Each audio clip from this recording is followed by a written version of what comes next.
പത്മനാഭ ഒരു super call കിട്ടിട്ടുണ്ടാ. കേരളത്തെ അതിനിശിതമായി പാർലമെന്റിൽ വിമർശിച്ച് കേന്ദ്ര ധനമന്ത്രി. ഈശ്വര, ഇവിടെയും പാരയോ? ഇവളുമാരെ തമ്പികളിനെ കൊണ്ടേ പോകുന്നുണ്ടോ തോന്നുന്നു. നോക്കുകൂലി അടക്കം വ്യവസായ നയങ്ങൾ കേരളത്തെ തകർത്തു എന്ന് രാജ്യസഭയിൽ ധനമന്ത്രി നിർമ്മലാ സീതാരാമൻ. എല്ലാ എസ്റ്റാബ്ലിഷ്മെന്റുകൾക്കും എതിരെയാണ് നമ്മുടെ യുദ്ധം. മറ്റൊരു സംസ്ഥാനത്തും ഇല്ലാത്ത സമ്പ്രദായമാണിത് എന്നും മന്ത്രി പരിഹസിച്ചു. സത്യമാണെങ്കിലും എനിക്ക് അംഗീകരിച്ചു കൊടുക്കാൻ പറ്റുമോ? West Bengal saw the worst riots ever in history under the CPM rule. Tripura suffered under the CPM rule. 100% ഞാൻ യോജിക്കുന്നു. Kerala is not able to recover because of the horrible policy of industrialization that they had. അനുഭവിക്കണ്ടൊക്കെ അനുഭവിച്ചല്ലേ പറ്റൂ Narayana. Saying Nokukuli is not there anymore in Kerala. Can I say what that Nokukuli was, sir? ഞങ്ങളൊന്നും കാണുന്നുമില്ല, കേൾക്കുന്നുമില്ല. ഞങ്ങൾ ബദിരനും മൂകനുമാണ്. കണ്ണുപൊട്ടന്മാരോ? അല്ല, കുരുടന്മാരാ. Is a place where Nokukuli happens when workers are all sitting together looking if there can be some work.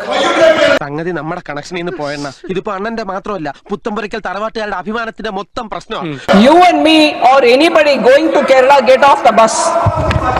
On the top, people are sitting on the ground. You will say, hey, please help me. Kitna dena hai? You will say some coolie and then you will have to bring the luggage down. അതെ, ആദ്യം കൂലി എത്രയെന്ന് പറഞ്ഞിട്ട് ഇറക്കിയാൽ മതി. എന്തോന്നാ ടീച്ചറെ പറയണേ? തമ്പിയണ്ണന്റെ ചേച്ചിയോട് ഞങ്ങൾ കൂടുതൽ ചോദിക്കോ? ആദ്യം ഇങ്ങനെ തന്നെ എല്ലാരും പറയണത്. ഒടുവിൽ ഇറക്കി കഴിയുമ്പോ സ്വഭാവം മാറും.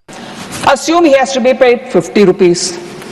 You will actually have to pay 50 plus another 50. You will ask why? The other 50 is Snoko Coolie. ഇതാണ് ഇവിടുത്തെ വ്യവസ്ഥിതി. We are living in a very cruel society. Actual coolie brings the luggage down, he gets 50 rupees. But for me, being a card holder member, watching that act itself, I need to get 50 rupees. That is Snoko Coolie for you. ഇനി നിന്നെ കയറൂരി വിട്ടാലേ ഈ നാട് മുടിക്കുന്നു.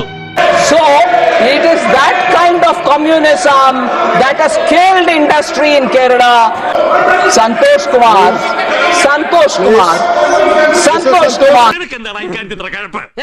അത് പിന്നെ ശ്രീ ശങ്കരാചാര്യരെ പോലെ, സ്വാമി വിവേകാനന്ദനെ പോലെ, ചട്ടമ്പി സ്വാമികളെ പോലെ നാളെ ലോകമറിയേണ്ട മഹത് വ്യക്തിയാണ് എന്റെ തമ്പികളിയൻ. വെറും ഒരു ഗൃഹസ്ഥാശ്രമിയാക്കി ഒതുക്കാൻ ആരെങ്കിലും ശ്രമിച്ചാൽ പല്ലും നഖവും ഉപയോഗിച്ച് ഞാൻ എതിർക്കും.